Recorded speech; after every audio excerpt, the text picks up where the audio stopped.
Kali ini dengan narasumber Devi Rahmawati selaku pengamat sosial dari Universitas Indonesia.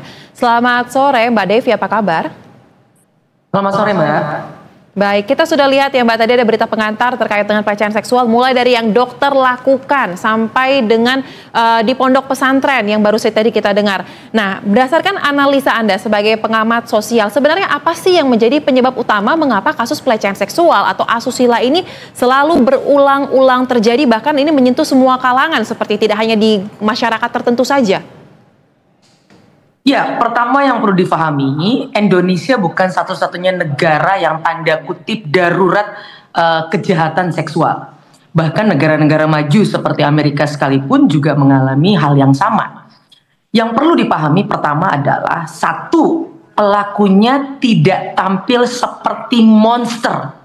Dia justru tampil bak malaikat yang hadir di tengah-tengah korban sebagai sahabat, sebagai orang tua, sebagai penyayang, yang membuat kemudian para korban dalam berbagai situasi, paling tidak berdasarkan studi akademik, bahkan menunjukkan ketergantungan yang sangat tinggi terhadap pelaku kejahatan seksual ini. Ini yang perlu dicamkan dan perlu disosialisasikan secara serius oleh orang-orang dewasa kepada anak-anak khususnya. Karena anak-anak juga salah satu target yang kemudian semakin rentan dan semakin berbahaya. Karena satu, mereka memang tidak punya pengetahuan, apalagi pengalaman untuk menghadapi orang-orang yang tadi sekali lagi tampil bak malaikat, tapi sebenarnya punya niat jahat untuk memanfaatkan kelemahan korbannya, termasuk anak-anak. Apalagi kemudian yang paling mengerikan juga adalah ketika para pelaku ini adalah orang-orang yang memiliki citra dan reputasi yang luar biasa di publik. Kita kemarin dikejutkan kembali, artinya bukan yang pertama kali, bagaimana seseorang dengan gelar akademik doktor, bahkan jabatan akademik seperti guru besar sekalipun, juga melakukan tindakan asusila ini. Ketika seseorang memiliki jabatan yang sangat tinggi, ini semakin membuat korban terpojok. Karena apa? Karena pasti masyarakat secara umum itu tidak akan tanda kutip sulit untuk percaya bahwa orang dengan reputasi yang sangat baik ini mampu melakukan hal-hal yang melanggar kebaikan dan standar moral yang ada. Baik, berarti yang patut diwaspadai pertama itu adalah bahwa si pelaku ini memiliki topeng yang sangat bagus ya di dalam lingkungan sosial di mana ia berada, sehingga sulit dipercaya dia melakukan tindakan seperti itu. Tetapi yang ingin jadi penasaran juga nih Mbak Devi, penyimpangan yang dilakukan ini sebenarnya muncul secara tiba-tiba ketika dewasa atau dalam satu waktu tertentu, atau sebenarnya bibitnya sudah ada sejak muda, dan apa yang menjadi trigger ya? Karena kan seperti tadi Mbak Devi katakan, bahkan guru besar pun melakukan perbuatan nista tersebut. Seperti apa? Ya, pertama yang perlu difahami, tidak ada satu faktor yang kemudian menjadi penyebab yang sama untuk semua pelaku. Tapi berdasarkan lagi-lagi riset panjang sedikitnya lebih dari 50 tahun menunjukkan bahwa memang para pelaku ini biasanya satu, memang punya tantangan di masa kecil. Artinya orang tidak tiba-tiba punya kecenderungan atau keinginan melakukan hal-hal yang bertentangan dengan moral ini. Yang kedua, ada sebagian juga yang memang ternyata adalah korban di masa lalu. Yang ketiga, mereka dalam lingkungan yang memang menimbulkan tantangan atau bahkan gangguan mental buat anak-anak tersebut, sehingga dia tumbuh dewasa menjadi pribadi yang tidak sempurna. Dan yang keempat, yang ini yang paling berat, mengapa angka kekerasan seksual berpotensi tidak akan berkurang, malah semakin banyak pengaruh media sosial dan internet.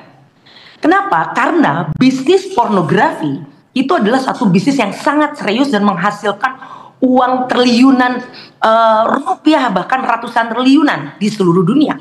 Sehingga para produsen dari bisnis gelap ini serius untuk memasarkan hal tersebut. Nah, ketika itu sampai, tayangan-tayangan tersebut sampai kepada anak-anak atau bahkan orang dewasa, ini menimbulkan satu efek bahwa bisa menimbulkan kecanduan, lalu kemudian Bagi anak-anak mereka melihat, oh ini bukan sesuatu yang luar biasa, karena dia tiap hari melihatnya, maka dia melihat ini sebagai sesuatu yang biasa saja. Sehingga ketika ada orang dewasa yang kemudian memanfaatkan situasi-situasi ini, anak-anak tidak memahami bahwa ini sebuah kesalahan misalnya, bila terjadi pada anak.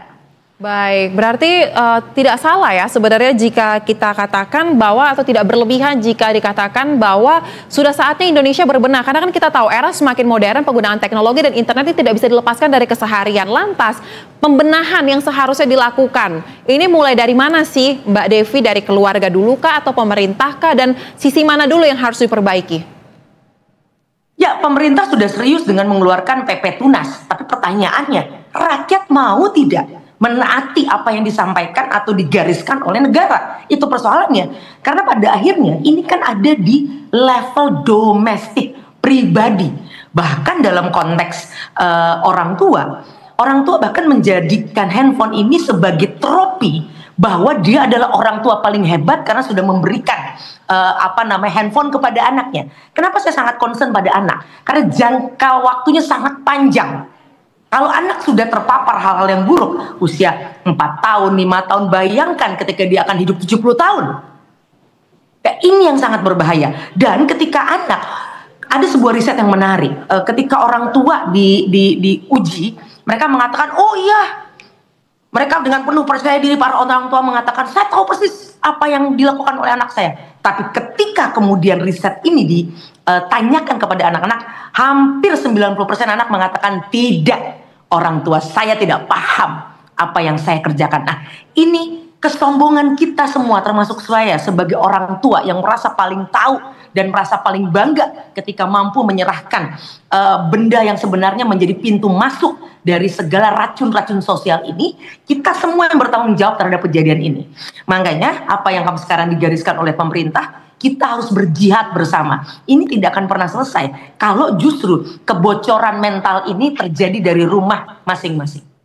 Baik, berarti bukan regulasi ya persoalan, tapi kembali kepada implementasinya di sasaran domestik ya. Bagaimana masyarakat ini mau menaati apa yang sudah dituliskan dalam regulasi tersebut. Terakhir mungkin, kalau kita lihat skupnya lebih kecil lagi terkait dengan kalangan tertentu seperti dokter ataupun para guru yang melakukan pelecehan seksual, kalau Anda melihat ini kesalahan di ekosistem pengawasannya yang tidak tepat, perlu ada pemeriksaan kejiwaan berkala, atau sebenarnya ini hanya persoalan oknum saja? Seperti apa Mbak Devi?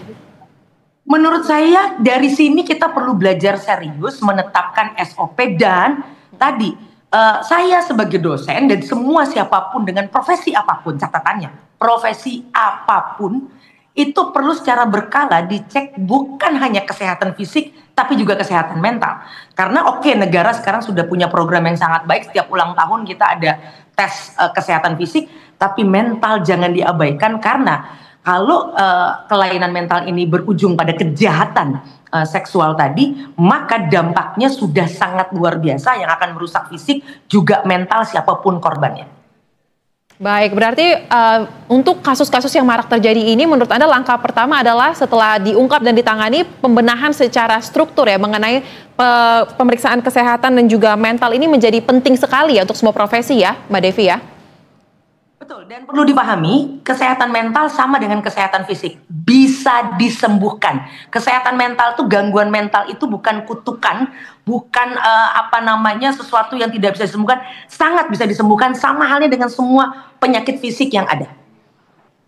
Baik, kita akan nantikan bagaimana nanti terkait dengan penanganan atas kasus-kasus pelecehan seksual yang marak terjadi di Indonesia. Terima kasih pengamat sosial UI Devi Rahmawati telah berbagi pandangan bersama kami di Berita Satu Sore. Salam sehat.